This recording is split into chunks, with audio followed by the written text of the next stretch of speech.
Hello friends, good evening everyone. कैसे हैं आप सब लोग? I hope you all are fine and doing well. So friends, last class में क्या हुआ था, मुझे अर्जेंटली थोड़ा सा काम आ गया था, इसलिए मुझे आपकी क्लास बीच में ही छोड़ के कहीं जाना पड़ा।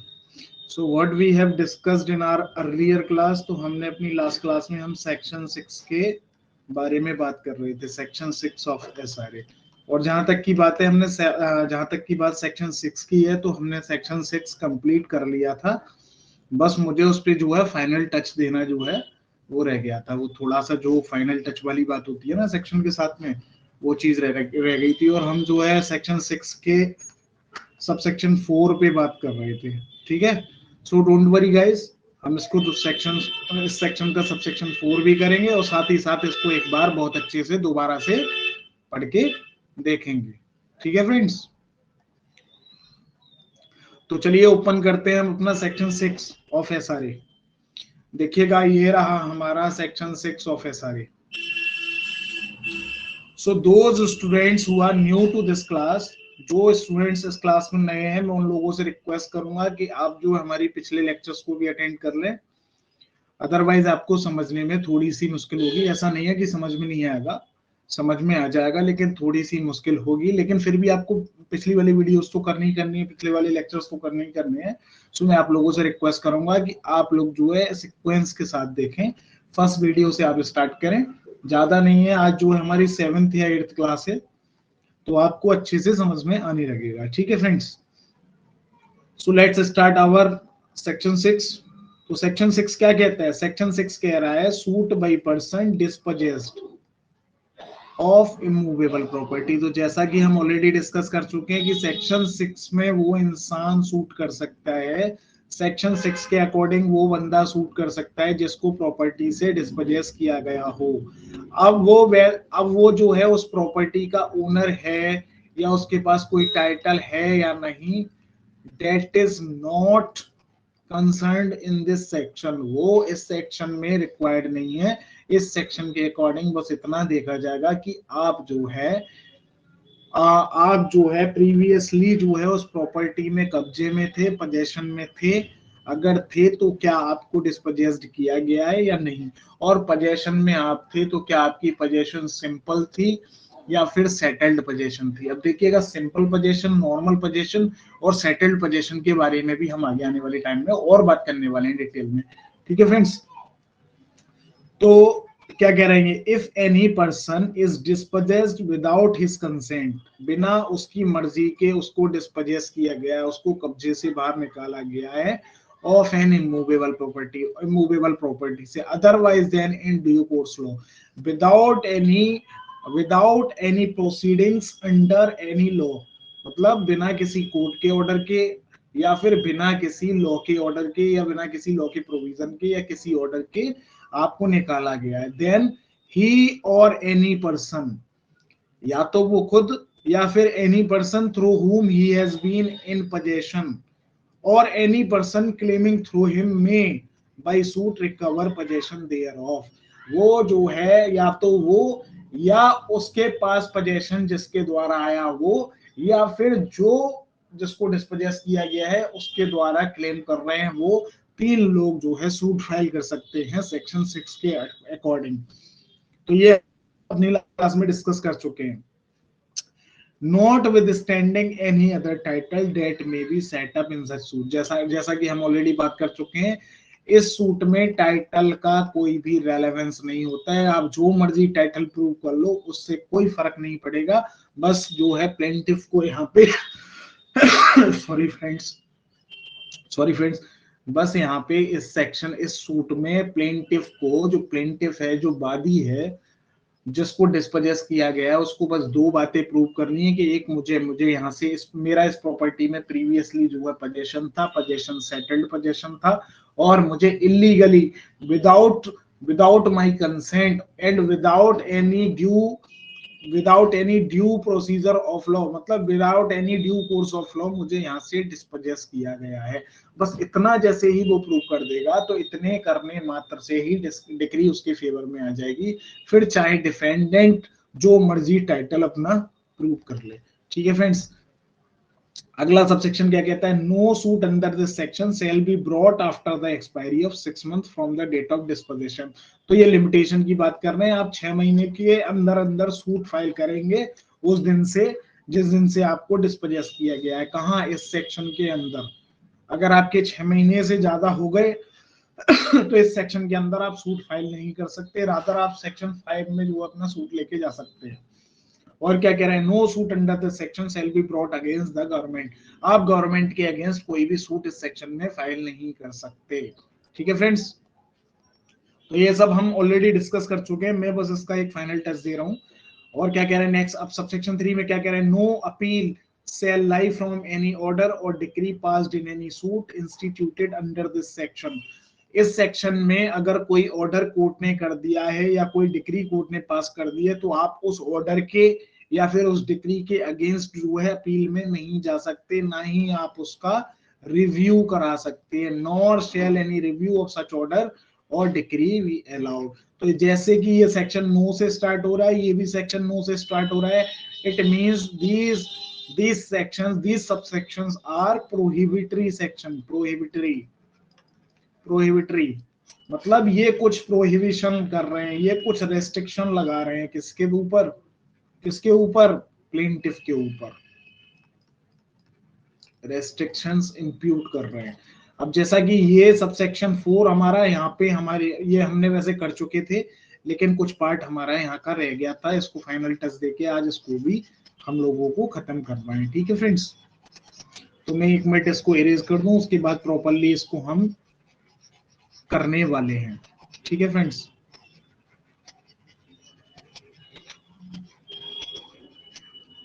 तो आपको यहाँ तक तो समझ में आ गया सब होगा। सब लोगों को, जिन लोगों को थोड़ा सा कंफ्यूजन है वो पिछली वीडियोस को देख लें, आपका क्लियर हो जाएगा। और अगर उसके बाद भी कोई डाउट रहता है इस टॉपिक से रिलेटेड तो आप मुझे मेल कर सकते हैं अपनी ईमेल आईडी से, मेरी ईमेल आईडी पर ब्रिजपाल्स लॉ एकेडमी brijpalslaw@gmail.com पर लिखकर आप मुझे मेल कर सकते हैं जो भी आपकी क्वेरी होगी। ठीक है फ्रेंड्स, आपकी क्वेरी को मैं कोशिश करूंगा कि नेक्स्ट क्लास में रिजॉल्व कर दूं या फिर 1-2 क्लास के बाद जो है जैसे जैसे टॉपिक मुझे लगेगा रेलेवेंट लगेगा मैं आपकी क्वेरी जो है रिजॉल्व कर दूंगा। ठीक है गाइज, ठीक है। अब देखिए क्या कह रहे हैं, नथिंग इन दिस सेक्शन। जैसा कि ये वर्ड नथिंग से स्टार्ट हुआ, it means it is a saving clause. Saving clause, ये कुछ सेव कर रहा है। क्या सेव कर रहा है ये, nothing in this section shall bar any person from suit to establish his title to such property and recover possession thereof. मतलब ये किसी पर्सन को उसका टाइटल एस्टेब्लिश करने से या फिर उसकी पोजीशन, टाइटल एस्टेब्लिश करने के बाद उसकी पोजीशन को रिकवर करने से सेव कर रहे हैं। अब कैसे सेव कर रहे हैं, मैं उसका एग्जांपल आप लोगों को दे देता हूँ, जरा देखिएगा। So friends, suppose that this is a house and this house belongs to Mr. A and A is the owner of this house। मतलब ये एक मकान है, ये मकान ए का है, ए इसके मालिक हैं, ओनर हैं। अब होता क्या है कि बी जो पर्सन है वो इलीगली इस मकान के पोजेशन में आ जाते हैं। मतलब इलीगली बी जो है इस मकान पे अपना पोजेशन बनाए हुए थे। हुआ क्या, ए ने जो है इनको फोर्सिबली और फोर्सिबली जो है इन्होंने, बी ने इनको जो है या फिर इलीगल वे में इसको, बी को जो है इस मकान से डिस्पोजेस कर दिया। ठीक है फ्रेंड्स, डिस्पोजेस कर दिया।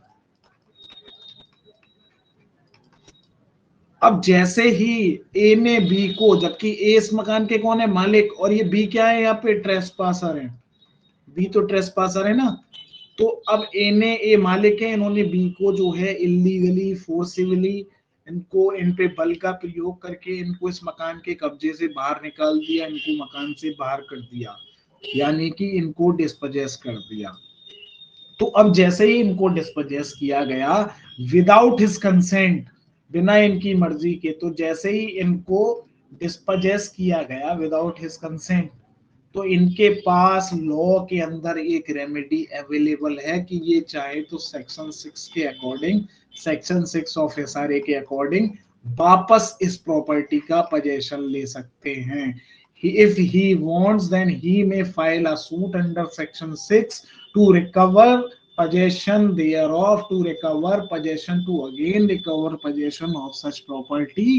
कौन सी प्रॉपर्टी की है? जिसके ओनर ए है, मतलब इसी मकान की ये चाहे तो सेक्शन 6 में सूट फाइल करके वापस ले सकते हैं। मान लो सपोज दैट इन्होंने सूट फाइल कर दिया, B files a suit against A under section 6 of SRA, और बी ने ये भी प्रूव कर दिया, बी प्रूव्ड क्या, अपना इन्होंने सेटल्ड पोजीशन भी प्रूव कर दिया, साथ ही साथ इन्होंने डिस्पोजेशन भी प्रूव कर दिया कि मुझे डिस्पोजेस किया गया है। अब हुआ क्या, जैसे ही इन्होंने ये प्रूव कर दिया, कोर्ट ने इनके फेवर में डिक्री पास कर दी। जब इनके फेवर में कोर्ट ने डिक्री पास कर दी तो ये कौन हो गए? ये हो गए डिक्री होल्डर। जिसके फेवर में डिक्री पास की जाती है, जिसके, अब डिक्री क्या होती है वो हम सीपीसी की क्लास में पढ़ेंगे, लेकिन आप ये समझ लो इनके फेवर में जजमेंट आ गया अभी लेवेंस की लैंग्वेज में। बाकी डिक्री क्या होती है वो हम फॉर्मली जो है अपनी सीपीसी की क्लास में करेंगे, ठीक है। तो इनके फेवर में डिक्री आ गई और ये हो जाएंगे अब डिक्री होल्डर, और एज जिनके अगेंस्ट डिक्री आई है वो क्या हो जाएंगे? वो हो जाएंगे जजमेंट डेटर, जजमेंट डेटर, ठीक है फ्रेंड्स। तो अब इनके फेवर में डिक्री आ गई, क्या डिक्री आ गई? कि ए को इस मकान से निकालिए और बी को इस मकान में वापस रीइंस्टेट किया जाए, रीइंस्टेट पुनर्स्थापित किया जाए। तो आप मुझे बताइए क्या ए के साथ में यहाँ पे गलत नहीं हुआ? मतलब ए मालिक है उस मकान का, फिर भी आपने प्रॉपर्टी बी को दे दी, तो क्यों दे दी? देखिएगा, ए ने बी को फोर्सिबली इलीगल तरीके से निकाला था, और हमारे सेक्शन 6 का पर्पस क्या है, पॉलिसी क्या है सेक्शन 6 के पीछे? सेक्शन 6 के पीछे जो है सिंपल पॉलिसी यही है। क्या पॉलिसी है? सेक्शन 6 का जो पर्पस है हमारा वो यही है, हमारे सेक्शन 6 का पर्पस कि आप जो है फोर्सफुली किसी को ना निकालें, ठीक है फ्रेंड्स। मतलब आप जो है लॉ एंड ऑर्डर को लेकर के अपने हाथ में ना निकालें। मतलब the purpose of section 6 is to discourage unlawful dispossession as all disputed rights are to be decided by the due process of law। मतलब अब ये चाहते तो इसको ये सेक्शन 5 रेड विद आर्टिकल 65 का सूट करके भी तो निकाल सकते थे, लेकिन उन्होंने इसको फोर्सिबली निकाला। तो इससे प्रिवेंट करने के लिए इनके लिए सेक्शन 6 में रेमेडी प्रोवाइडेड थी। अब सेक्शन 6 का सबसेक्शन 4 क्या कह रहा है? सेक्शन 6 का सबसेक्शन 4 क्या कह रहा है? कि बेशक ये डिक्री बी के फेवर में आ गई बेशक ये डिक्री बी के फेवर में आ गई, लेकिन फिर भी ये जो है वो प्रॉपरली दोबारा से अपना suit under section 5 read with article 65 file करके, रेड विद आर्टिकल 65 में सूट फाइल करके अपना टाइटल प्रूव करके अपना पोजेशन वापस ले सकते हैं। इस पे आपको कोई रोक नहीं है। तो मतलब क्या, बी ए जो ओनर है इनको अपना टाइटल प्रूव करने से सेव कर रहा है। सेव कौन कर रहा है? सेक्शन 6 का सबसेक्शन 4 ऑफ एसआरए। ठीक है फ्रेंड्स, समझ में आ गया आप लोगों को? मतलब अगर आपने किसी को डिस्पोजेस कर दिया और उसने सेक्शन 6 में जो है अपने फेवर में डिक्री करा ली, तो आप अगर उस प्रॉपर्टी के ओनर हैं तो आपको वहां सूट फाइल करने से, मतलब आपको अपना टाइटल एस्टेब्लिश करने से हमारा सेक्शन 6 नहीं रोक रहा। रादर आपको आपका ये राइट जो है टाइटल प्रूव करने का वो सेव कर रहा है, साथ ही साथ आपका रिकवरी ऑफ पोजेशन का राइट भी सेव करके चल रहा है। ठीक है friends, so are you understand? Okay, तो इसी के साथ में खत्म हो जाता है हमारा सेक्शन 6, और सेक्शन 6 के साथ साथ हमारा खत्म हो जाता है recovery of possession of immovable property. Immovable property के रिगार्डिंग हमारा ये रिलीफ खत्म हो जाता है। ठीक है फ्रेंड्स, अब मेरा आप लोगों से एक क्वेश्चन है। अब आप लोग मुझे एक बार, अच्छा एक बात और सुन लीजिए जरा, देखिएगा सेक्शन ये जो हमारा 6 है, इसका जो है होराइजन जो है इसका ब्रोड किया गया था 2018 अमेंडमेंट के द्वारा। मतलब यहाँ पे ये जो वर्ड है through any person through whom he has been in possession, ये जो है ये पार्ट जो है 2018 के अमेंडमेंट एक्ट से जोड़ा गया है। मतलब पहले क्या होता था, 2018 के अमेंडमेंट से पहले केवल वो पर्सन जिसको डिस्पोजेस किया गया है या वो पर्सन जिसके जो इसके थ्रू क्लेम कर रहा था, ये दो ही फाइल कर सकते थे। लेकिन 2018 के बाद वो पर्सन भी फाइल कर सकता है जिसके थ्रू ये पर्सन जो है पोजेशन में आया था। ठीक है, तो ये ब्रैकेट में दे रखा है, तो ये जो है हमने 2018 अमेंडमेंट से ऐड किया गया है। ठीक है फ्रेंड्स,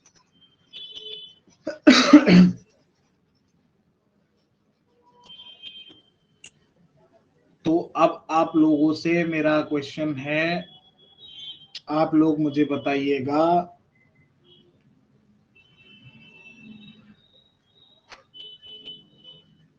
अब आप लोग मुझे बताइएगा एक पर्सन अपनी प्रॉपर्टी की पोजेशन किस किस तरीके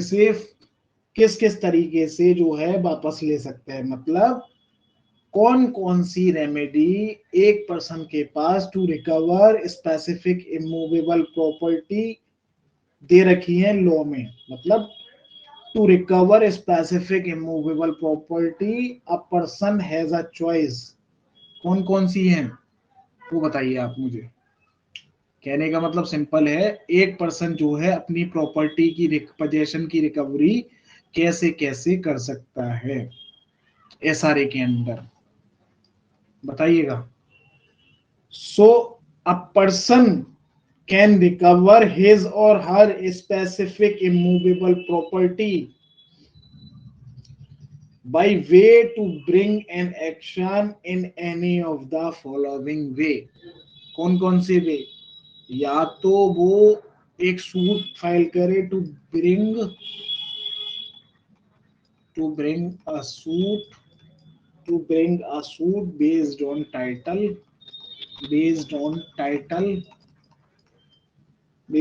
title by ownership, या तो वो अपनी ओनरशिप प्रूव करके अपना सूट प्रूव करे और अपनी ओनरशिप अपना जो है पोजीशन उस पे रिकवर कर सकता है। दूसरा क्या, या वो दूसरा काम कर सकता है to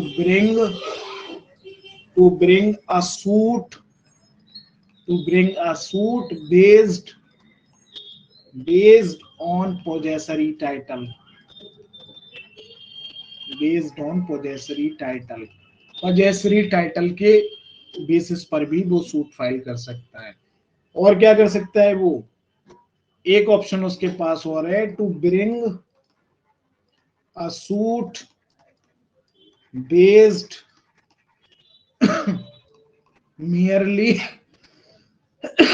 sorry friends, to bring a suit based merely on the previous possession of the plaintiff where he has been dispossessed without his consent। एक मिनट में इसको इरेज करके दोबारा लिख दूं,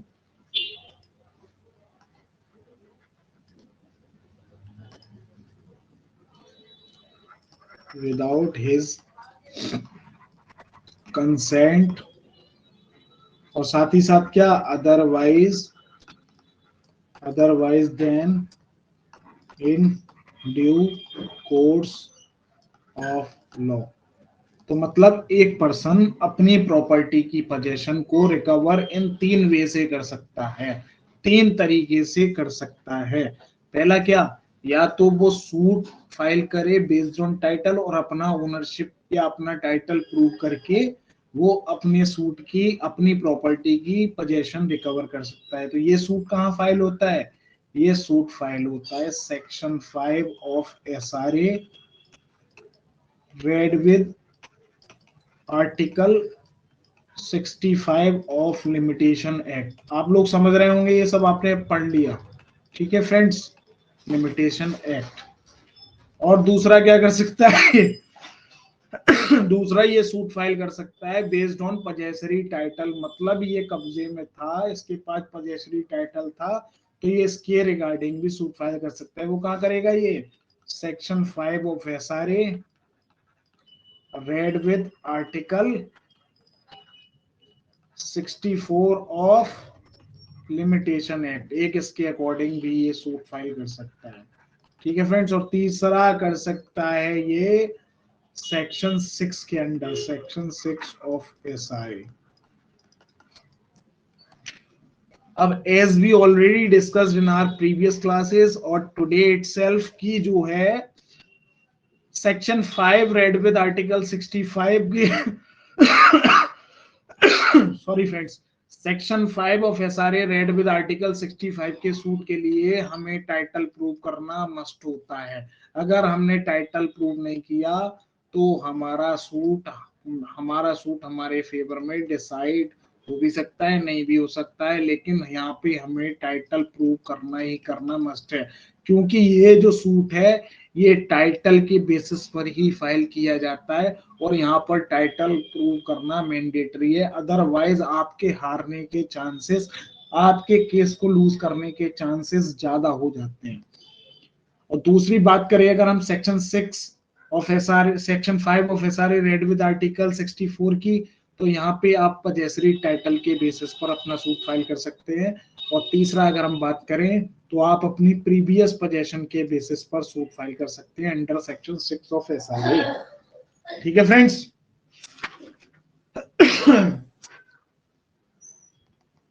तो ये सब आप लोग लिख लीजिए जल्दी।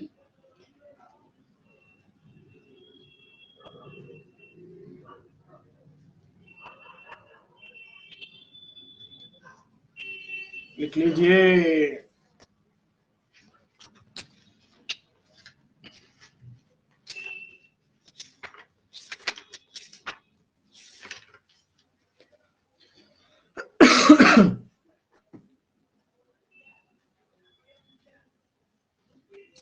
लिख लिया आप लोगों ने? मैं इसको इरेज कर रहा हूं, ठीक है फ्रेंड्स।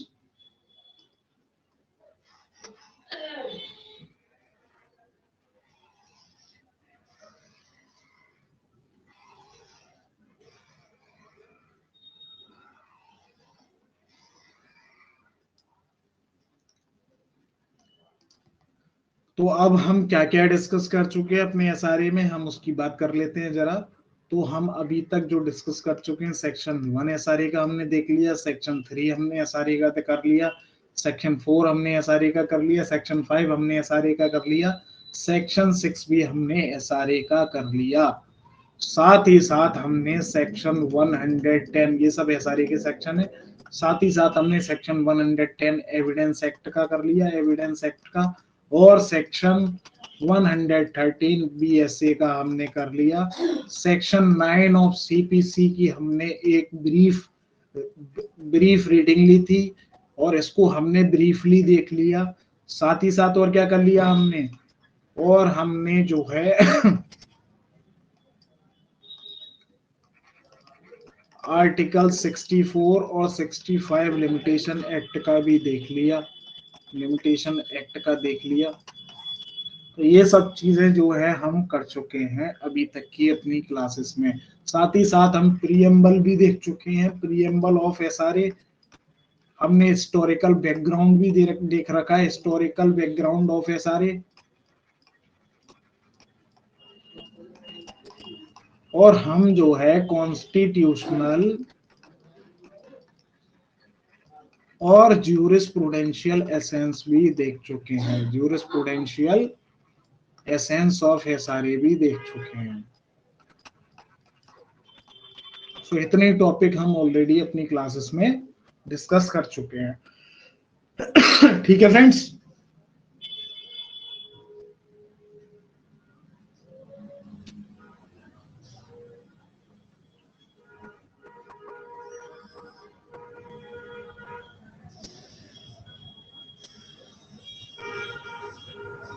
तो चलिएगा चलते हैं अपने आगे के डिस्कशन की तरफ।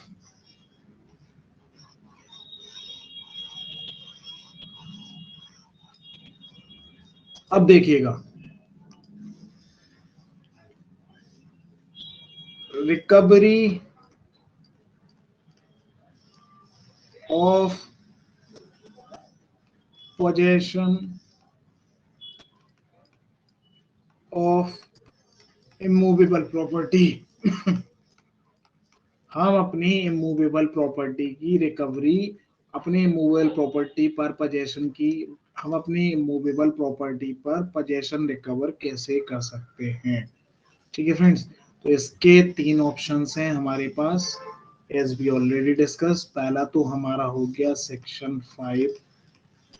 सेक्शन 5 आप ये चार्ट जो है बना लीजिएगा। ठीक है फ्रेंड्स, सेक्शन 5 मैं इसको जरा और फेयरली बना देता हूँ, मैं इसको एक बार और फेयरली जो है बना देता हूँ, आप जो है अच्छे से इसको बना लीजिएगा। एक मिनट दीजिए फ्रेंड्स, बस ये चार्ट आप लोग जरूर बना लें अपने उस पे। ठीक है, मैं इसको बड़ा सा एक चार्ट बना देता हूँ जिससे आप लोगों को समझने में प्रॉब्लम ना हो।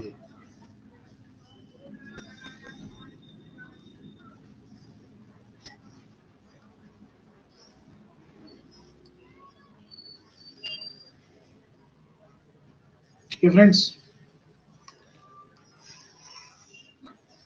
तो देखिएगा,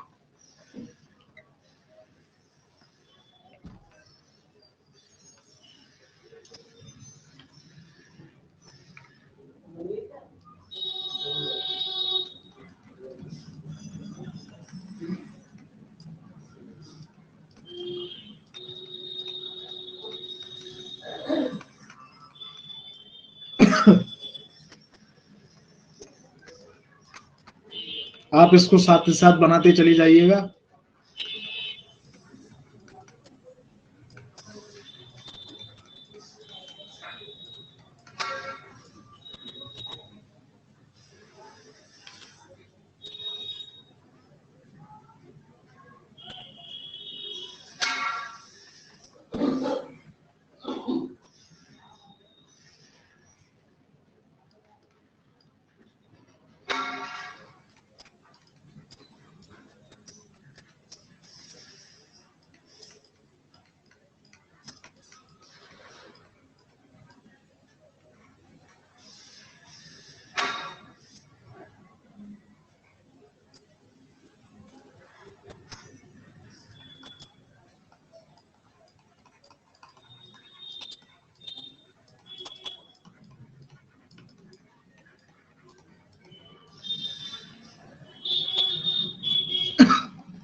तो हमारे पास ये तीन तरीके हैं सूट फाइल करने के, for recovery of possession of immovable property, पहला, दूसरा और तीसरा। अब देखिएगा इसके लिए हमें क्या क्या रिक्वायरमेंट है, इसके लिए हमें क्या क्या रिक्वायर्ड होता है।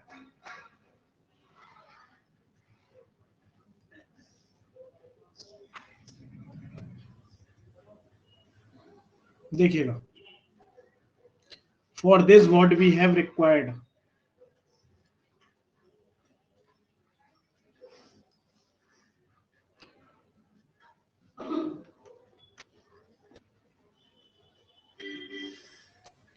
इसके लिए हमें क्या क्या रिक्वायर्ड है देखिएगा। इसके लिए हमें this suit is based on पहली बात देखो, यहाँ पे अगर हम इसकी बात करें, मैं एक मिनट इसको और इरेज कर देता हूँ।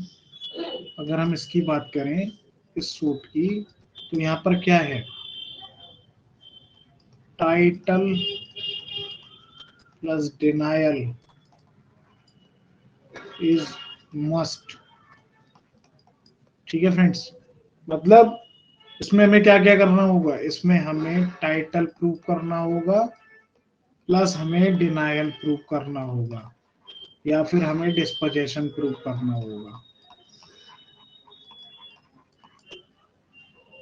और इसको प्रूव करने के लिए हमारे पास पीरियड ऑफ लिमिटेशन कितना है, पीरियड ऑफ लिमिटेशन हमारा 12 साल है, 12 ईयर्स। ठीक है, ठीक है फ्रेंड्स, तो ये चीजें हमें इसके रिगार्डिंग रिक्वायर्ड हैं। ठीक है फ्रेंड्स, अब इसके रिगार्डिंग हमें क्या क्या रिक्वायर्ड है, आर्टिकल 64 वाले सूट की बात कर रहे हैं, तो हमें यहाँ पे settled possession plus disposition prove करना होगा। सेटल्ड पोजेशन और डिस्पोजेशन प्रूव करना होगा। ठीक है, इसके लिए पीरियड ऑफ लिमिटेशन कितना है,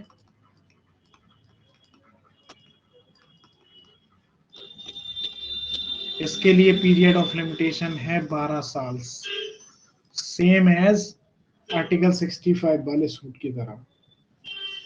यहाँ पे क्या होगा इस सूट में, plaintiff can not raise plaintiff cannot raise any title। यहाँ पे प्लेंटिफ टाइटल रेज नहीं करेगा, लेकिन अगर डिफेंडेंट ने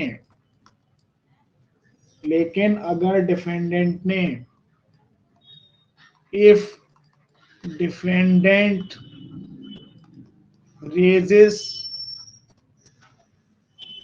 his title, then now the plaintiff can also raise his title। अब ये कहाँ टाइटल रेज करेगा फिर, थ्रू हिज रेप्लिकेशन और रिजॉइंडर।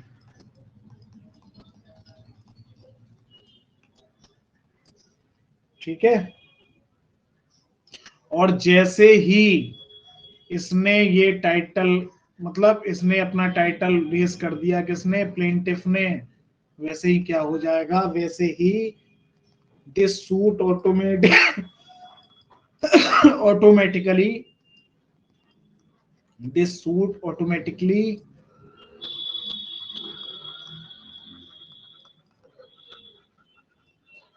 goes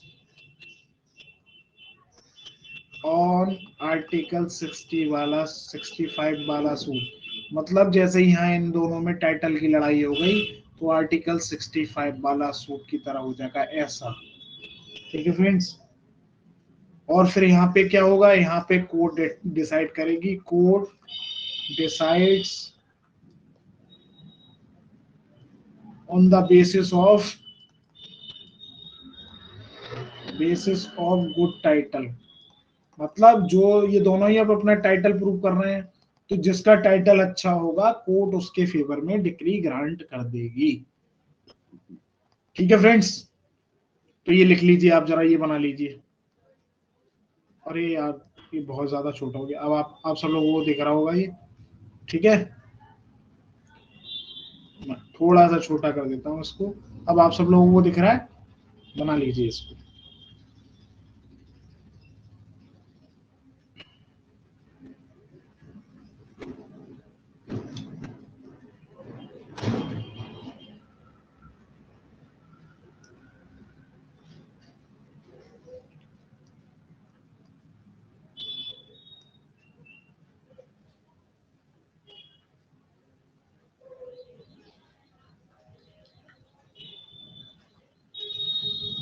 हो गया आप सबका?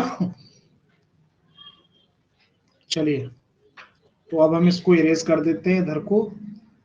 ये पेज जो है ज्यादा बड़ा नहीं है, इसको इरेज, एक मिनट, इसको इरेज नहीं करते, हम जरा इस पार्ट को इरेज कर देते हैं, ठीक है।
तो चलिए अब इसकी बात करते हैं। मैं इसको इरेज ही कर देता हूँ एक बार, आप बस इतना लिख लेना, ठीक, एक मिनट रुको, इसको इरेज ही कर देता हूँ, ठीक है।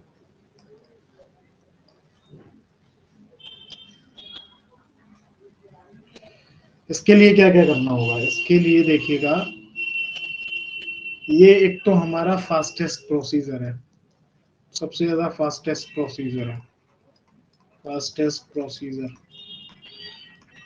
ठीक है फ्रेंड्स।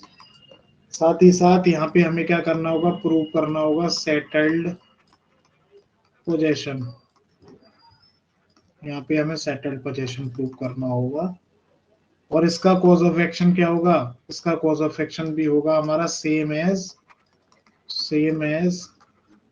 आर्टिकल 64 वाला सूट सूट क्या होगा cause of action, settled possession plus disposition. और यहाँ पे हम टाइटल रेज नहीं कर सकते, title can not be raised. अगर हम यहाँ पर टाइटल रेज कर भी देते हैं, अगर हम यहाँ पर टाइटल रेज कर भी देते हैं तो क्या होगा, कोर्ट उसको ऑर्डर 6 रूल 16 में स्ट्राइक आउट कर देगी, उस प्लीडिंग को, ठीक है। तो टाइटल यहाँ रेज नहीं होगा। इसमें जो हमारा पीरियड ऑफ लिमिटेशन है वो कितना होगा, पीरियड ऑफ लिमिटेशन वो होगा 6 मंथ्स, ठीक है फ्रेंड्स। इस सूट को हम गवर्नमेंट के अगेंस्ट फाइल नहीं कर सकते, गवर्नमेंट के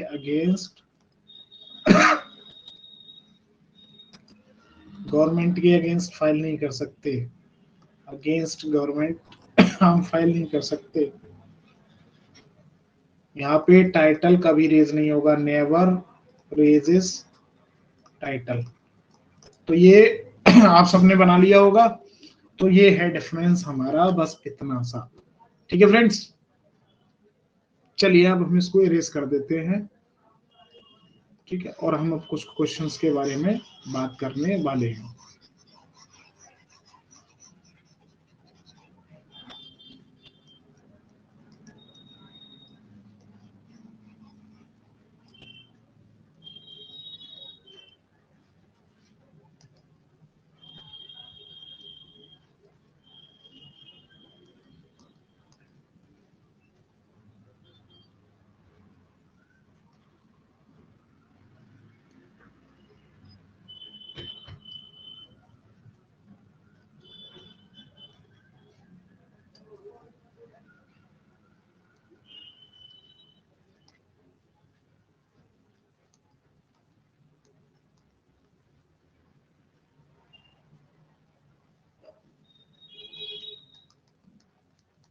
एक मिनट फ्रेंड्स बस।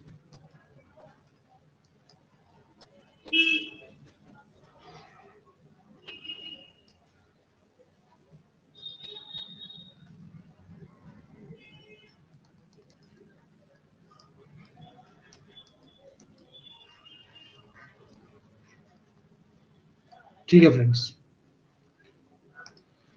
हाँ जी, यहाँ तक तो आप सब लोगों को समझ में आ गया। तो हम तीन तरह से जो है अपना रिकवरी फाइल कर सकते हैं। किसका? इमूवेबल प्रॉपर्टी की रिकवरी हम तीन तरह से फाइल कर सकते हैं। ठीक है फ्रेंड्स, तीन तरह से हम इमूवेबल प्रॉपर्टी की अपनी रिकवरी फाइल कर सकते हैं।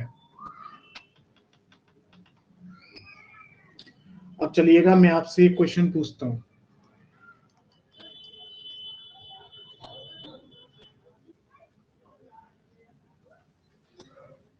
दिस इज अ हाउस,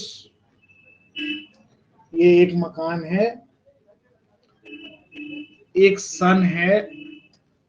ये सन जो है कहाँ रहता है? यूएसए में रहता है। ये जो बेटा है ये यूएसए में रहता है और ये है इसके फादर। ठीक है, ये है इसके फादर। इन फादर का है ये मकान, ये है इस मकान के owner.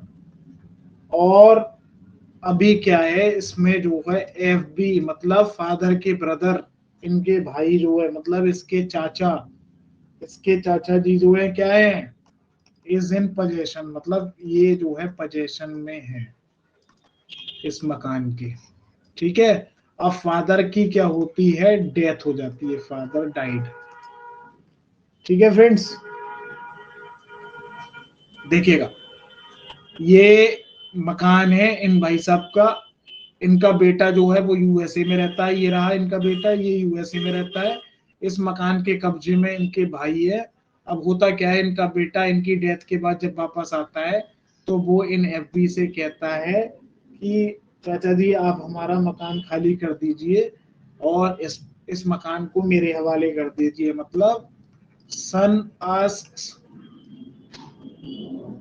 FB to vacate the house। लेकिन होता क्या है? But F B refuses, F B मना कर देते हैं, इसके चाचा मना कर देते हैं, मैं खाली नहीं करूंगा। अब आप मुझे बताइए व्हाट रेमेडीज अवेलेबल फॉर सन। इसके पास क्या क्या रेमेडीज अवेलेबल है? देखिएगा बहुत दिमाग से सोच समझ के जवाब देना है। इसी टाइप के क्वेश्चंस आपसे पूछे जाते हैं और इसी टाइप के क्वेश्चन हो सकते हैं जिन पे आपको एप्लीकेशन बेस्ड क्वेश्चन आ जाए। तो धीरे धीरे यहाँ से आपकी प्रैक्टिस इवॉल्व होती जाएगी। अब हमने सारे टॉपिक कर लिए रिकवरी ऑफ इमूवेबल पोजेशन के रिगार्डिंग, पूरा पोर्शन हम कर चुके हैं। अब हमको क्वेश्चन प्रैक्टिस करनी है बस। तो ये मकान इन भाई साहब का था, इन भाई साहब की डेथ हो गई। इनका जो बेटा था वो अमेरिका में यूएसए में रहता था। इस मकान में जो पोजेशन में थे वो इनके भाई थे, एफ बी मतलब इसके चाचा। और जब ये अपने फादर की डेथ के बाद जो है इंडिया आया तो इसने बोला अपने फादर से, वो अपने चाचा जी से कि आप मुझे इस मकान का पोजेशन दे दीजिए, लेकिन इसके चाचा ने मना कर दिया। अब इसके पास क्या क्या रेमेडीज अवेलेबल हैं बताइएगा, कमेंट करिएगा।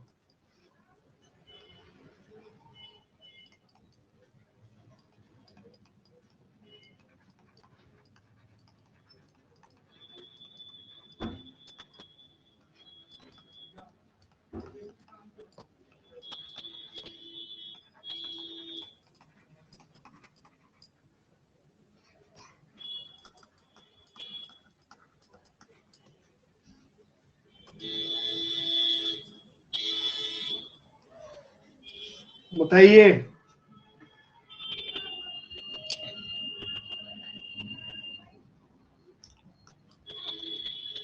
क्या ये सेक्शन 5 रेड विद आर्टिकल 65 में सूट फाइल कर सकता है? आप बताइए मुझे, क्या ये सेक्शन 5 रेड विद आर्टिकल 65 में सूट फाइल कर सकता है? बिल्कुल कर सकता है। क्यों कर सकता है? क्योंकि सेक्शन 5 रेड विद आर्टिकल 65 का जो सूट होता है ये होता है बेस्ड ऑन टाइटल। अब आप एक बात बताइए, जब इसके फादर की डेथ हो गई, इसके फादर जो इस मकान के ओनर थे, इनकी डेथ हो गई, तो जाहिर सी बात है इनकी मृत्यु के बाद, इनकी डेथ के बाद ये जो प्रॉपर्टी है ये सक्सेशन में इसको मिल जाएगी। और जब ये सक्सेशन में इसको मिल गई तो ये क्या हो गया? सन इसका, सन हो गया इसका ओनर। देयर फोर सन हो गया इसका मालिक। सक्सेशन का मतलब होता है आपको वो जमीन मिल जाती है ना सक्सेशन में, मतलब सक्सेशन को हिंदी में क्या कहते हैं? आप ऐसे समझो, मतलब आपके फादर की जमीन आपको मिल जाती है तो वो सक्सेशन में मिलती है, तो सक्से उत्तराधिकारी, मतलब ये अपने फादर की प्रॉपर्टी का उत्तराधिकारी होगा। ठीक है, तो इसीलिए ये क्या हो गया? इस प्रॉपर्टी का ओनर हो गया। और ये सेक्शन 5 रेड विद आर्टिकल 65 का सूट कर सकता है। क्यों? क्योंकि ये सूट होता है बेस्ड ऑन टाइटल, और इसका टाइटल अब क्या हो गया? ओनरशिप। ये क्या हो गया? इसका ओनर। अब ये ओनर कैसे बना? तो इसके फादर का ये मकान था, इसके फादर की डेथ के बाद इसको ये सक्सेशन में प्रॉपर्टी मिल गई। Therefore he is the owner of this property. तो ये इस प्रॉपर्टी को सेक्शन 5 रेड विद आर्टिकल 65 में सूट फाइल करके वापस अपनी रिकवरी पोजेशन की ले सकता है। ठीक है friends, are you understand this? Okay, now अब मुझे आप बताइए, क्या ये सेक्शन 5 रेड विद आर्टिकल 64 में सूट फाइल कर सकता है?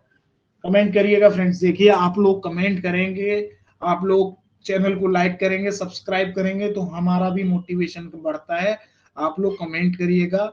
और आपको अगर कोई प्रॉब्लम आ रही है, आप लोग हमें लिख के भी मेल कर सकते हैं। मेल के लिए मैंने आपको ऑलरेडी ईमेल आईडी प्रोवाइड करा के रखी है, और जिसको नहीं पता है वो लिख ले, ब्रजपाल्स लॉ एकेडमी। देखिएगा, हमारी ये जो वीडियो जितनी भी होती है ना, इनके डिस्क्रिप्शन में भी आपको मिल जाएगी हमारी ऑफिशियल ईमेल आईडी। किसी भी वीडियो के डिस्क्रिप्शन में मिल जाएगी आपको, ये चैनल के डिस्क्रिप्शन में आपको हमारी ईमेल आईडी मिल जाएगी। आप वहां जाके हमारी ईमेल आईडी brijpalsloacademy@gmail.com देख सकते हैं। हाँ जी, बताइएगा, क्या ये सेक्शन 5 रेड विद आर्टिकल 64 में सूट फाइल कर सकता है?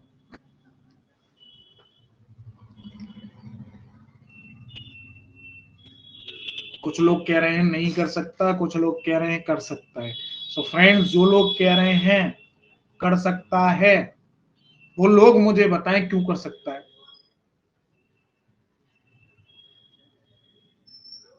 और जो लोग कह रहे हैं नहीं कर सकता है, भाई आपका डिफरेंस, आपका आंसर डिफरेंट क्यों आ रहा है भाई? अब आपको एक बात बताऊं, जो लोग कह रहे हैं नहीं कर सकता, वो लोग बिल्कुल सही कह रहे हैं।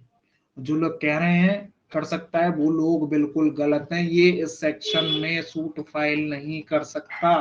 क्यों नहीं कर सकता? क्योंकि इस सेक्शन का प्री रिक्विजिट क्या है कि इसको इसकी पोजेशन में होना रिक्वायर्ड है। मैंने आपको पहले भी बताया था, आर्टिकल 64 का सूट टाइटल के बेस पे नहीं होता है, रादर यहाँ पे पोजेशन मैंडेटरी होता है, पोजेशन के साथ में डिस्पोजेशन। तो जब ये प्रॉपर्टी की पोजीशन में ही नहीं था, तो ये यहाँ सूट फाइल नहीं कर सकता। प्रॉपर्टी की पोजीशन में है इसके चाचा भाई साहब एफडी, इसीलिए ये सूट फाइल नहीं कर सकता। अब आप मुझे बताइए, सेक्शन 6 में ये सूट फाइल कर सकता है? हाँ जी,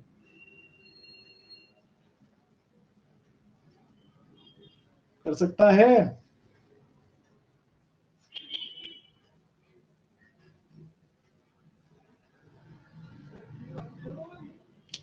ये सेक्शन 6 में भी सूट फाइल नहीं कर सकता, क्योंकि ये पोजीशन में नहीं है। और सेक्शन 6 का प्री रिक्विजिट यही है कि आप प्रीवियस पोजीशन में होना मस्ट है आपका। ठीक है फ्रेंड्स, समझ में आया क्वेश्चन? ठीक है, अब हम अपना नेक्स्ट क्वेश्चन करते हैं। ठीक है, देखिएगा, ये टॉपिक बहुत इंपॉर्टेंट टॉपिक है।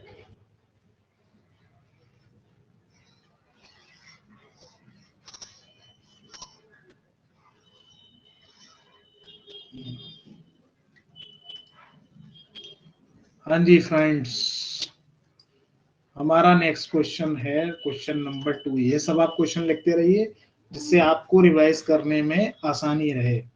चलो यही एग्जांपल ले लेते हैं हम। ये है सन, ये रहता है यूएसए में, यूएसए में रहता है, यूएसए में, ठीक है। ये हैं इसके फादर, ये हैं इसके फादर, ठीक है फ्रेंड्स।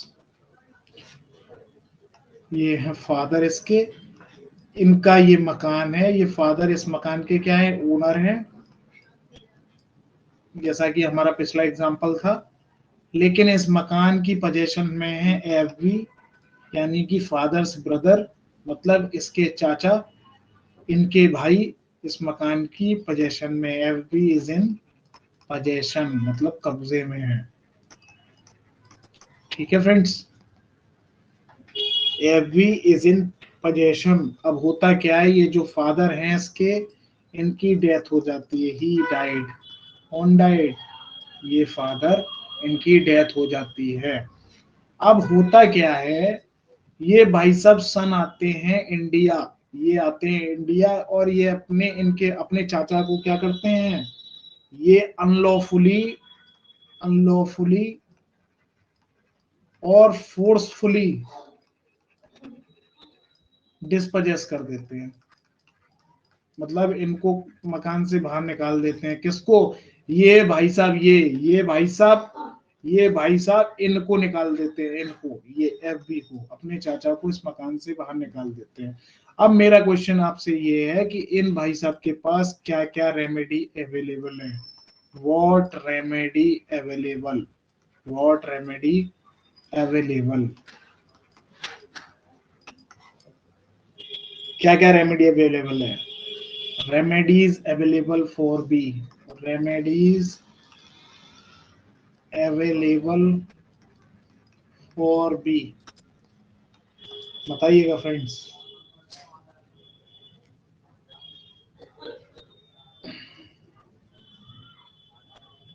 एफ बी,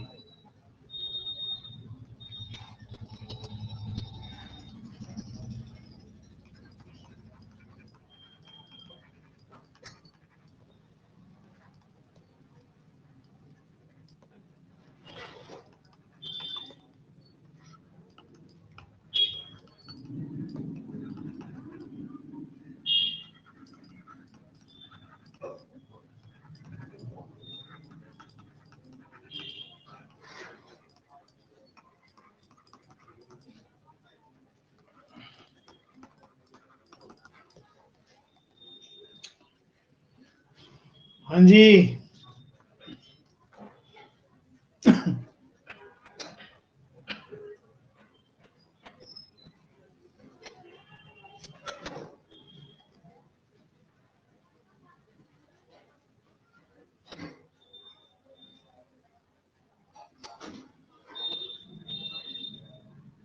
क्या ये सेक्शन 5 रेड विद आर्टिकल 65 में सूट फाइल कर सकते हैं? क्या ये एफबी भाई साहब ये इसके अकॉर्डिंग सूट फाइल कर सकते हैं, इसके अकॉर्डिंग? नहीं कर सकते, बिल्कुल करेक्ट। क्यों? क्योंकि इनके पास टाइटल नहीं है, इनके पास कोई टाइटल नहीं है, क्योंकि इनकी जो इसके ओनर थे मकान, इनकी डेथ के बाद ये सक्सेशन में प्रॉपर्टी चली गई इनके सन को, सक्सेशन में, और सक्सेशन में प्रॉपर्टी जाने के बाद ये सन बन गया इसका ओनर, ठीक है फ्रेंड्स। क्या ये सेक्शन 5 रेड विद आर्टिकल 64 में सूट फाइल कर सकते हैं? यस, ये कर सकते हैं, क्योंकि ये क्या थे, ये पोजेशन में थे, ये पोजेशन में थे और इसने इनको डिस्पोजेस कर दिया। क्या ये सेक्शन 6 में सूट फाइल कर सकते हैं? बिल्कुल कर सकते हैं, क्योंकि सेक्शन 6 और सेक्शन 5 के लिए रिक्वायर्ड है सेटल्ड पोजेशन प्लस डिस्पोजेशन। तो इनके पास यहाँ पे पोजेशन था इस मकान का और इनको डिस्पोजेस कर दिया गया है, ठीक है फ्रेंड्स। Are you understand? तो ये भी फाइल कर सकते हैं, ये भी।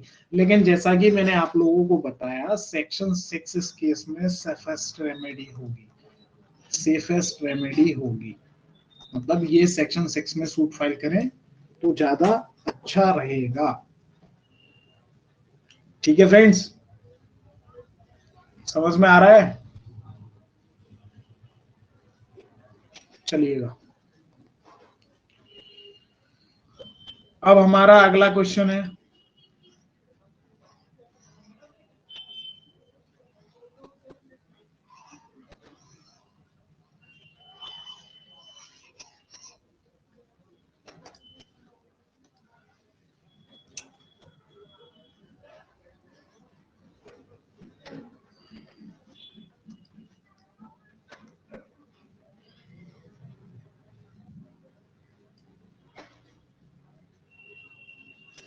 दिस इज अ बिल्डिंग, ये एक बिल्डिंग है,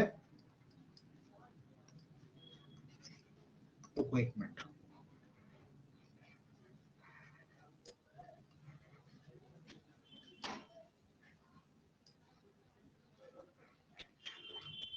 दिस इज अ बिल्डिंग, ये एक बिल्डिंग है,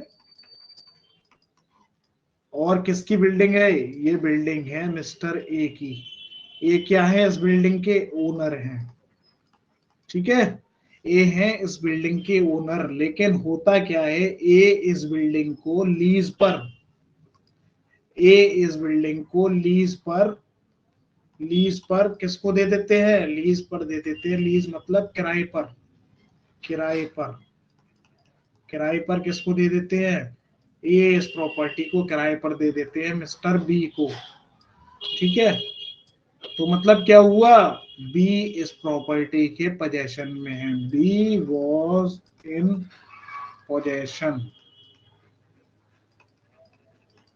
अब होता क्या है, कोई एक सी भाई साहब जो है, सी, ये आकर के इन बी भाई साहब को क्या कर देते हैं, डिस्पोजेस कर देते हैं, डिस्पोजेस कर देते हैं, ठीक है। अब ये भाई साहब जो बी है, इनकी वाइफ भी इस बिल्डिंग में इनके साथ में रह रही है, साथ ही साथ इनके फादर भी इस बिल्डिंग में साथ ही साथ इनके रहते हैं, ठीक है फ्रेंड्स, बी के, और बी को इसने सी ने आके डिस्पोजेस कर दिया। अब मेरा क्वेश्चन आपसे ये है, मेरा आप लोगों से क्वेश्चन है कि जब बी को इसने सी ने डिस्पोजेस कर दिया, तो बी के पास क्या रेमेडीज अवेलेबल है, what question, what remedies are available, what remedies are available for, what remedies are available for B, SRA के अंदर बी के पास कौन कौन सी रेमेडी अवेलेबल है।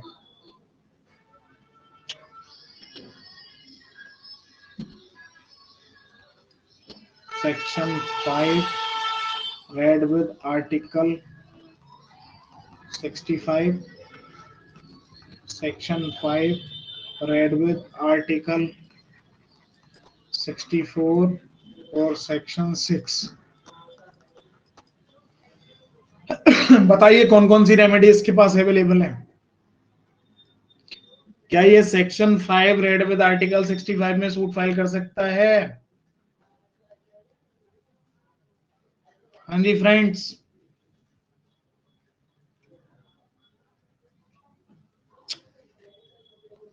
Yes he can file a suit, क्यों, क्योंकि इसने ये प्रॉपर्टी, बी ने ये प्रॉपर्टी जो है ए से लीज पे ले रखी है किराए पर, और जब इसने किराए पर ले रखी है तो ये क्या हो गया इसका टेनेंट, और टेनेंट हो गया तो क्या हुआ, टेनेंट का मतलब इसके पास आ गया पजेसरी title, possessory title, so the person B has a possessory title, therefore he can file a suit under section 5 read with article 65 on the basis of title। तो यहाँ पे ये क्या कर सकता है, अपना टाइटल प्रूव करके इसका पोजेशन क्लेम कर सकता है, सेक्शन 5 आर्टिकल 64 में ये कर सकता है, ये इसमें भी सूट फाइल कर सकता है, क्यों, क्योंकि ये इस प्रॉपर्टी की पोजेशन में था उस टाइम जिस टाइम पर सी ने इसको डिस्पोजेस किया। तो आर्टिकल 60 यहाँ पे क्या रिक्वायरमेंट होती है, कॉज ऑफ एक्शन क्या है यहाँ का, यहाँ पे आप प्रॉपर्टी की पोजेशन में होने चाहिए और आपको डिस्पोजेस किया जा गया होना चाहिए। तो ये क्या कर सकता है, ये यहाँ पे भी सूट फाइल कर सकता है। ठीक है फ्रेंड्स, क्या ये सेक्शन 6 में के अकॉर्डिंग सूट फाइल कर सकता है? यस, ये यहाँ भी सूट फाइल कर सकता है। तो ये तीनों रेमेडी इसके पास अवेलेबल है। तो अब आप मुझे बताइए, चलिए ये तीनों रेमेडी तो इसके पास अवेलेबल है, लेकिन आप मुझे बताइए ऐसी कंडीशन में इसके लिए सबसे बढ़िया स्पीडी रेमेडी और बेटर रेमेडी कौन सी वाली रहेगी? क्या ये यहाँ पे सूट फाइल करे तो बढ़िया रहेगा, या यहाँ पे फाइल करे बढ़िया रहेगा, या यहाँ पे फाइल करे बढ़िया रहेगा? तो अगर हम बात करें तो ये वाली गुड रेमेडी रहेगी इसके लिए। क्यों रहेगी? क्योंकि ये सूट जल्दी डिसाइड हो जाएगा, साथ ही साथ इसके ऑर्डर के अगेंस्ट अपील भी नहीं कर सकता वो, ना ही रिव्यू कर सकता है, ना ही वो रिव्यू कर सकता है। ठीक है फ्रेंड्स, ना ही वो रिव्यू कर सकता है। अच्छा, शायद मैं आप लोगों को एक बात बतानी भूल गया हूँ, या फिर मैं लिखवा चुका हूँ, मुझे अभी ध्यान नहीं है, लेकिन मैं आपको लिखवा देता हूँ एक बार। आप ये क्वेश्चन कर लीजिए, इसके बाद मैं आपको बता देता हूँ वो बात। ये आप लोगों ने उतार लिया? तो चलिएगा मैं इसको इरेज कर देता हूँ।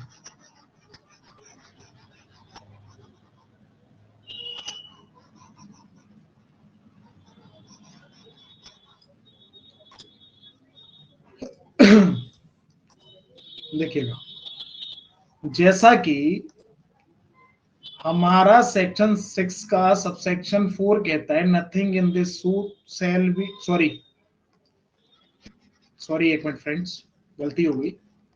सेक्शन 6 का सबसेक्शन 3 कहता है, no appeal shall lie from any order और decree passed in this suit instituted under section not any review. मतलब ये अपील पे भी रोक लगा रहे हैं, अपील नहीं कर सकता, साथ ही साथ यहाँ पे रिव्यू भी फाइल नहीं कर सकता। दोनों काम नहीं कर सकता। कौन? जो पार्टी लूज कर गई है केस, जो पार्टी केस को हार गई है। लेकिन आप बताइए, क्या वो रिवीजन फाइल कर सकता है? क्या वो रिवीजन फाइल कर सकता है? तो आंसर है इसका यस। और इसके रिगार्डिंग एक केस लॉ है, वो मैं आप लोगों को लिखवा देता हूँ, तो लिख लीजिए जरा। केस लॉ, केस लॉ है हमारा, शायद मैं ये आपको लिखा चुका हूँ या नहीं, ये मुझे अभी ध्यान नहीं है, लेकिन आप दोबारा लिख सकते हैं। और अगर लिखा चुका हूं तो कोई दिक्कत नहीं है, आप लोग याद कर लेंगे। आईटीसी लिमिटेड वर्सेस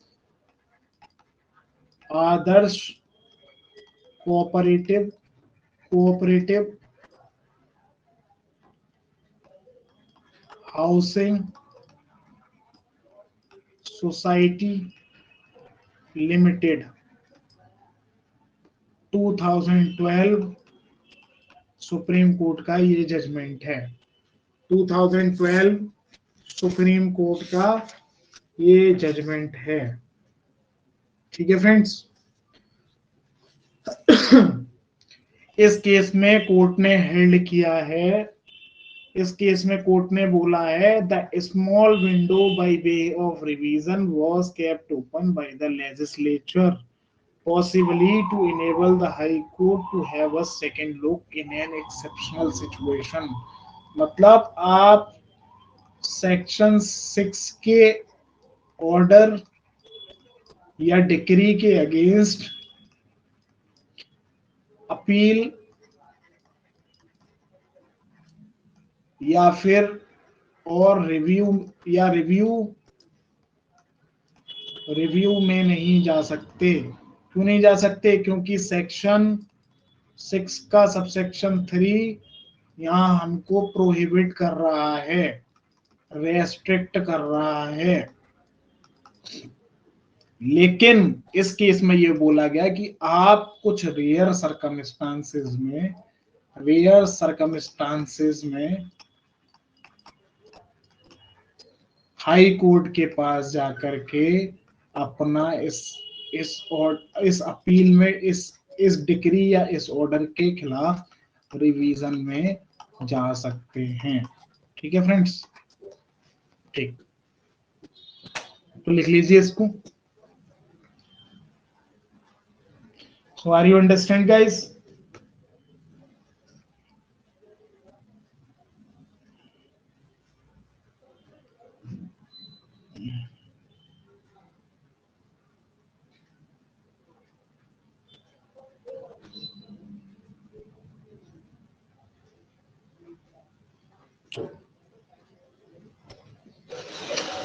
लिख लिया?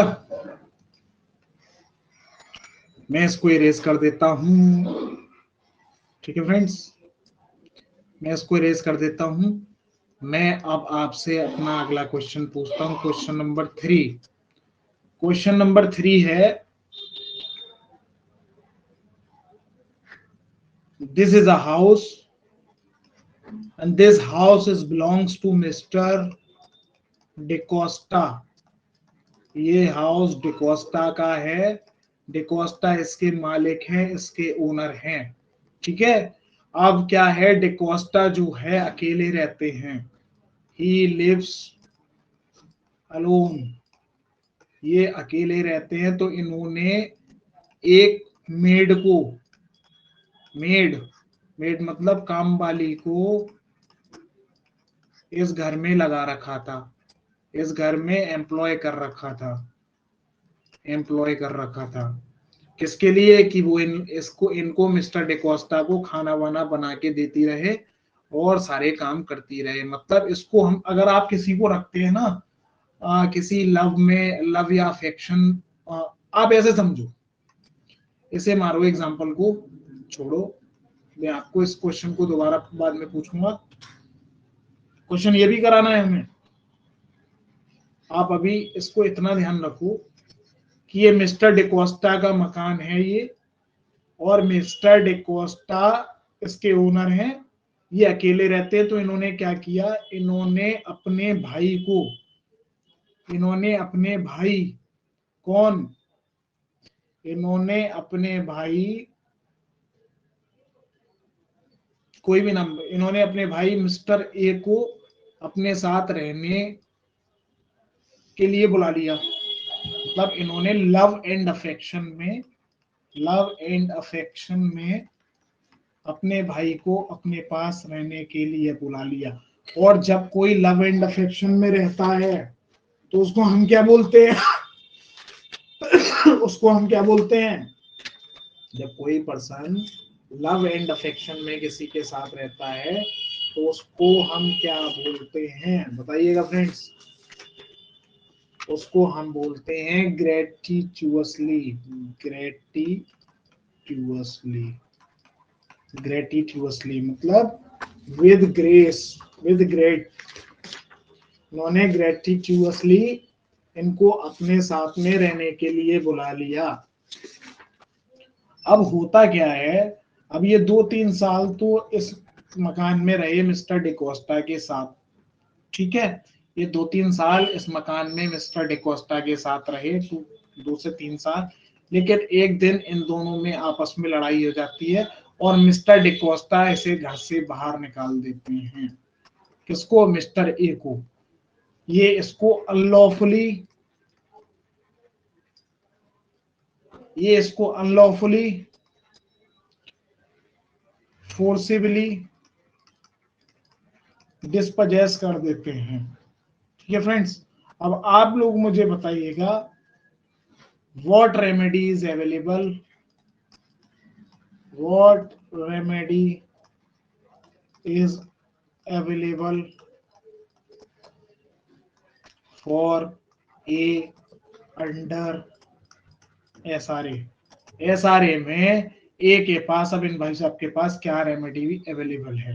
इन दोनों में लड़ाई हो जाती है, फाइट, मुक्का मुक्की, मुक्का मुक्की।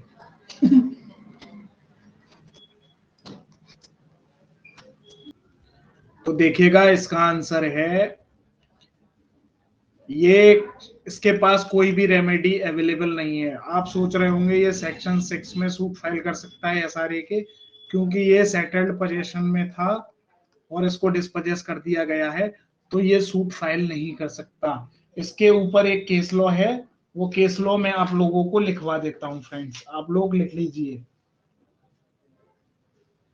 ठीक है फ्रेंड्स, एक केस लॉ है वो मैं आपको लिखवा देता हूं, आप लोग लिख लीजिए।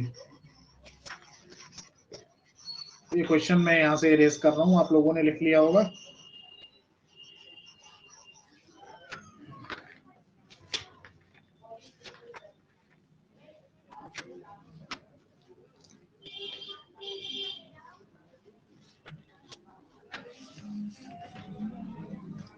देखिएगा, एक इसके रिगार्डिंग केस लॉ है, केस लॉ लिखिए।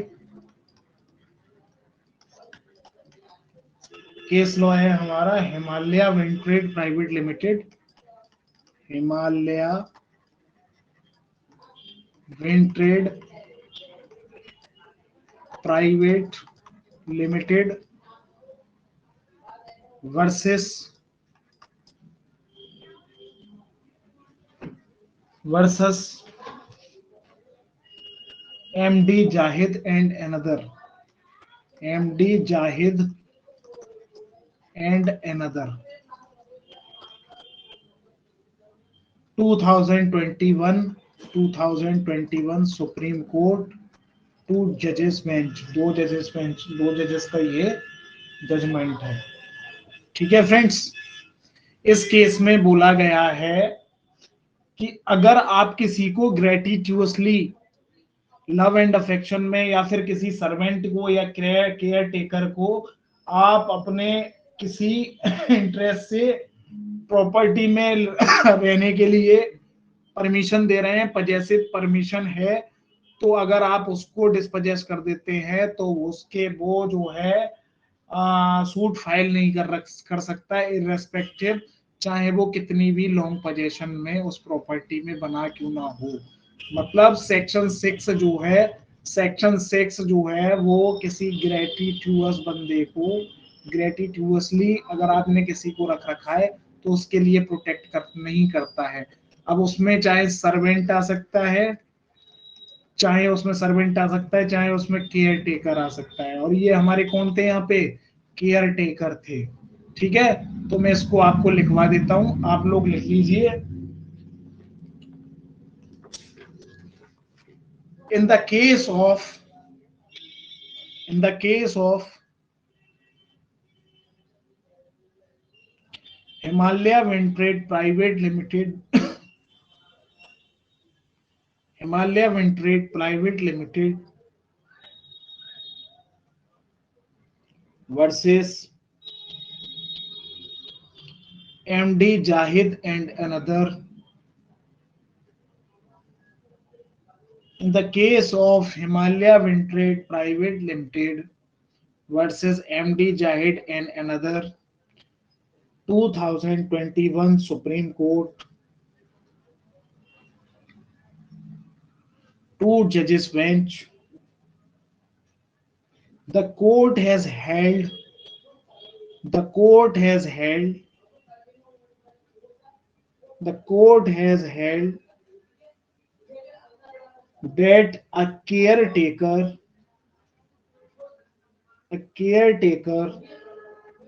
or servant, or servant can never, can never acquire interest, can never acquire interest in the property, in the property irrespective of his, irrespective of his long possession। फिर चाहे वो कितने भी लंबे time से उस property में क्यों नहीं रह रहा हो, वो उसको, उसको जो, उसका जो है इंटरेस्ट उस प्रॉपर्टी में नहीं बनता है, और वो सेक्शन 6 के अकॉर्डिंग या फिर सेक्शन 5 के अकॉर्डिंग भी सूट फाइल नहीं कर सकता। ठीक है फ्रेंड्स, तो मैं इसको इरेज कर देता हूं जरा।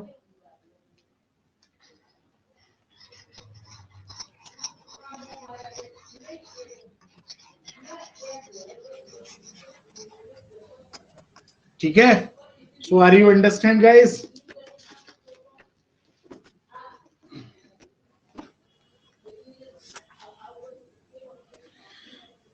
चलिएगा हम अपने अगले क्वेश्चन की तरफ चलते हैं। ये क्वेश्चन 4 होगा शायद या 5 होगा, पता नहीं कौन सा है, 4 या 5 में से कोई सा है, आप देख लीजिएगा। क्वेश्चन हमारा ये है, दिस इज अ गोडाउन, ये एक गोडाउन है,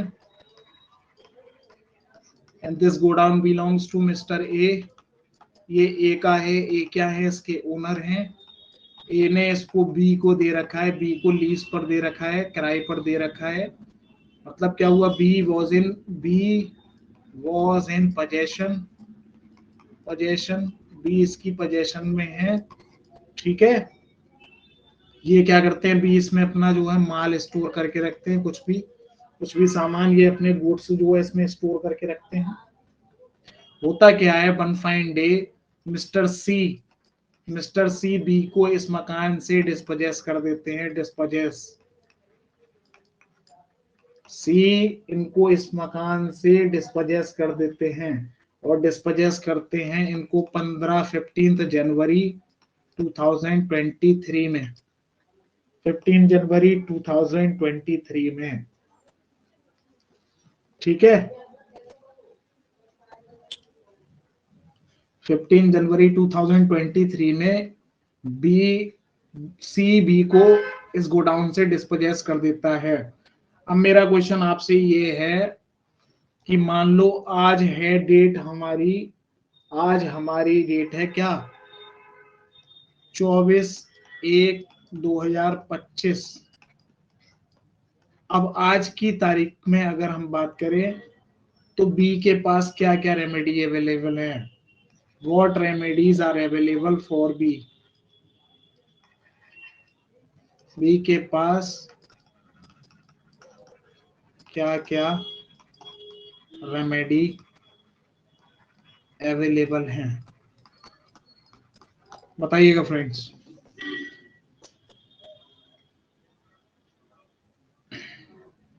मतलब बी ने जो है सी पर सूट नहीं किया, कितने साल, 2 साल करीब, 2 साल इन्होंने बिल्कुल सूट फाइल नहीं किया। ये अब चाहते हैं कि मैं सी से इसका पोजीशन वापस ले लूं, तो क्या क्या रेमेडी अवेलेबल है बी के पास, बताइएगा।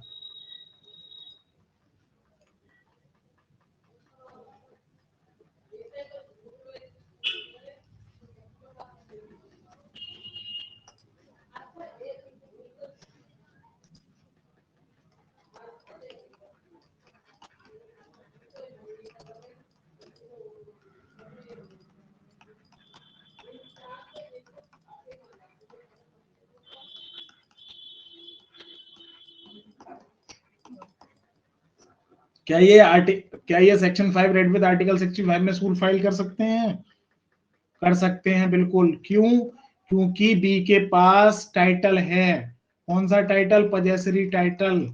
वो इनको कैसे मिला, वो इनको लीज से मिला, ये इसके ओनर है, इन्हें इनको किराए पे दिया तो इनके पास हो गया लीज एग्रीमेंट, इसीलिए इनको पजेसरी टाइटल मिल गया, और सी ने इनको डिस्पोजेस कर दिया, तो ये अपना टाइटल प्रूव करके possessory title according to his lease agreement, ये यहाँ पे प्रूव करके अपना टाइटल जो है, अपना टाइटल प्रूव करके ये यहाँ पे रेमेडी ले सकते हैं, क्योंकि इसकी लिमिटेशन भी 12 साल है। ठीक है, क्या ये सेक्शन 5 रेड विद आर्टिकल 64 में सूट फाइल कर सकते हैं, आंसर यस, क्योंकि जब इनको डिस्पोजेस किया गया था सी के द्वारा, उस टाइम पे ये पोजीशन में थे इस प्रॉपर्टी के, और इनको डिस्पोजेस किया गया। क्या ये सेक्शन 6 में सूट फाइल कर सकते हैं, आंसर इज नो। क्यों नहीं कर सकते, क्योंकि सेक्शन 6 का सूट फाइल करने के लिए 6 मंथ का पीरियड ऑफ लिमिटेशन है, जबकि यहाँ पे ऑलरेडी 2 साल निकल चुके हैं। ठीक है फ्रेंड्स, तो यही लो पॉइंट मैं आपको समझाना चाह रहा था इसमें।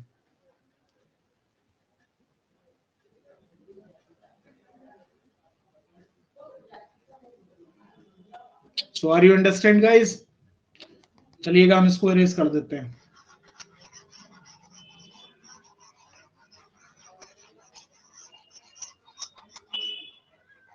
चलिए अब हम चलते हैं अपने नेक्स्ट क्वेश्चन की तरफ। नेक्स्ट क्वेश्चन है, सपोज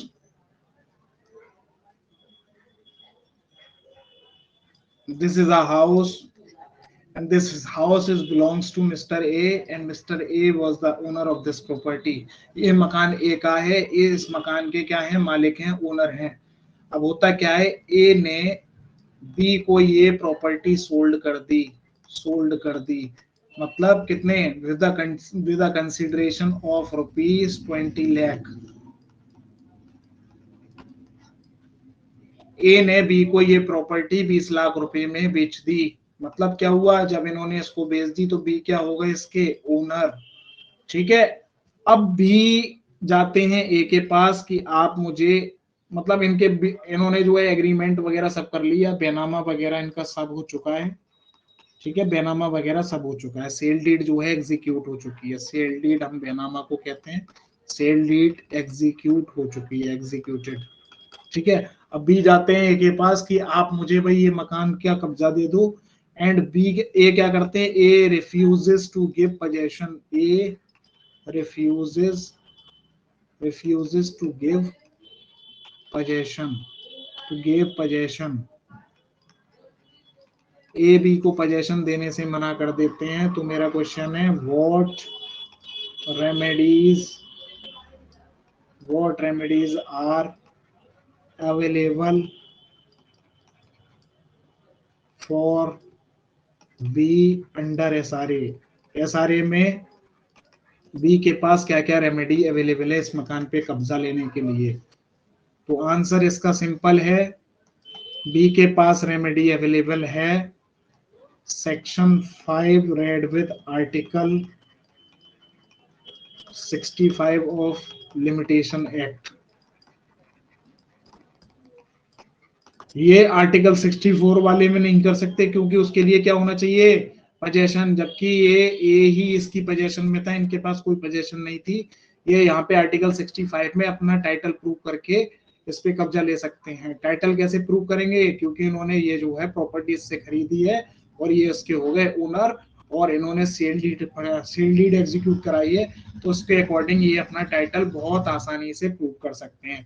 ये सेक्शन 6 में भी नहीं जा सकते, सेक्शन 6 में भी नहीं जा सकते। क्यों नहीं जा सकते, क्योंकि सेक्शन 6 के लिए भी प्रीवियस पोजेशन होना मस्ट है। ठीक है फ्रेंड्स,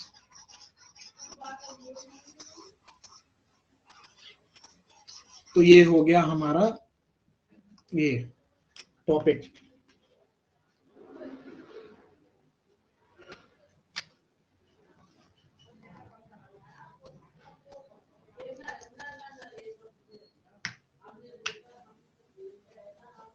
अब हमारा नया क्वेश्चन, दूसरा क्वेश्चन ये है,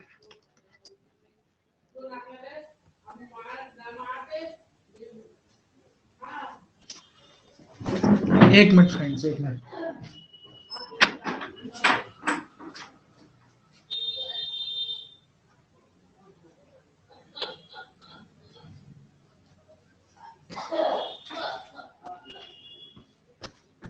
हाँ जी फ्रेंड्स, तो हमारे पास एक क्वेश्चन है,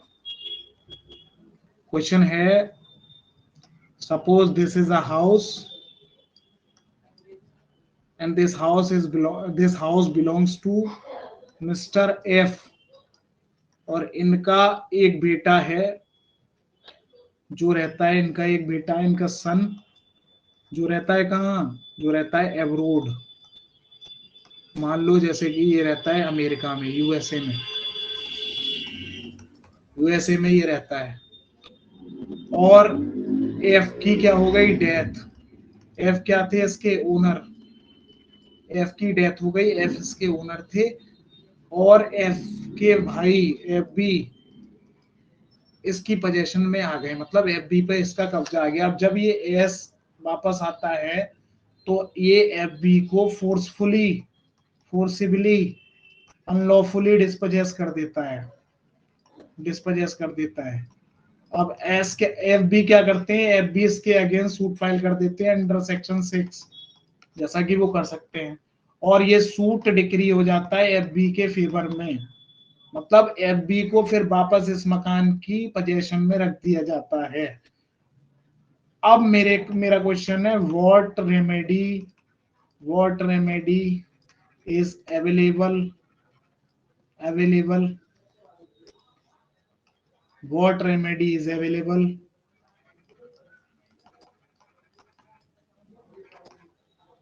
अंडर SRA फॉर एस के पास क्या क्या रेमेडी अवेलेबल है SRA में?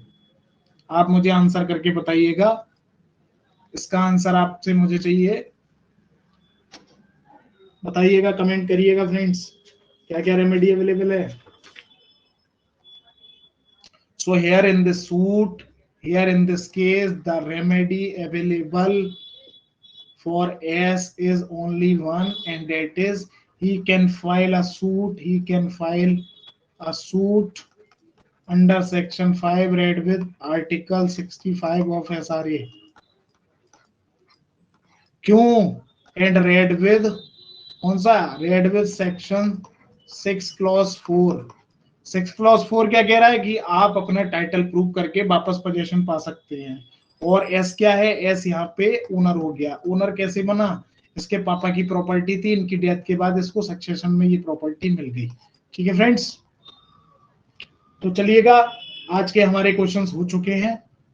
कल हम सेक्शन जो है, कल की क्लास में हम जो है आगे टॉपिक में बढ़ने वाले हैं। कल हम जो है सेक्शन 27 के रिगार्डिंग लिमिटेशन एक्ट पढ़ने वाले हैं।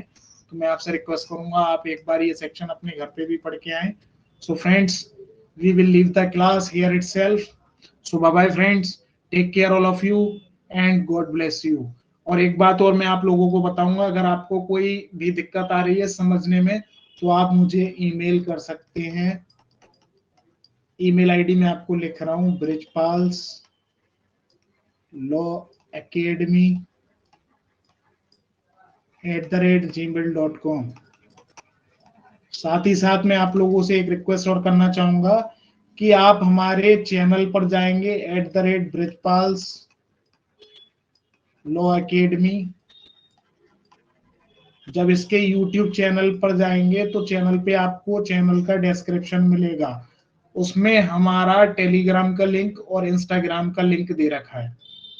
तो मैं आपसे रिक्वेस्ट करूंगा आप टेलीग्राम के लिंक के साथ में जुड़ जाएं, जिससे आपको practice question papers, mock test आपको मिलते रहें।